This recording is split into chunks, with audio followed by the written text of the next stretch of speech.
Snoopy Coaster is insidious. Last year, Dave reviewed Mad Coaster and thought it was an intriguing premise made far too forgiving, so much so that the game became quite boring.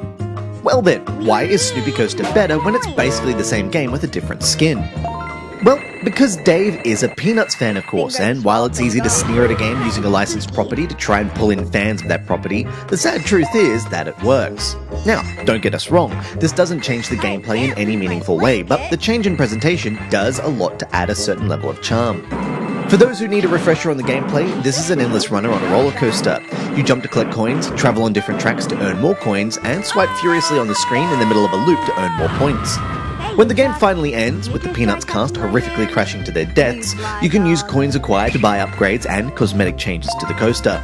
There are also trading cards and comics to collect, befitting the property this game is based on.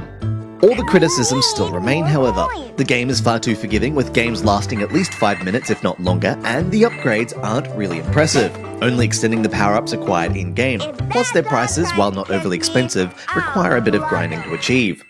Let's talk presentation though. Your coaster is driven by Snoopy, with the carts behind containing Charlie Brown, Linus, Lucy, Peppermint Patty, and Woodstock flying along behind you. These characters are given personality through random spurts of dialogue littered throughout the game, invoking memories of the child actors who initially voiced these characters in the holiday specials. The issue with these random sound clips though is that you will hear repeats quite often, quite frequently. In fact, if it wasn't for the amazing soundtrack, you'd probably turn the sound off altogether. Every distance milestone, you'll ride through a mine and change location, and with this location comes music that honestly almost excuses how easy the game is sometimes, because you get to sit back and enjoy the presentation. But as a game, it's still definitely only one for younger audiences, and the core mechanics don't really offer anything novel. All Dave's enjoyment stem from his love of the licensed property, and that alone cannot make or sustain a good game.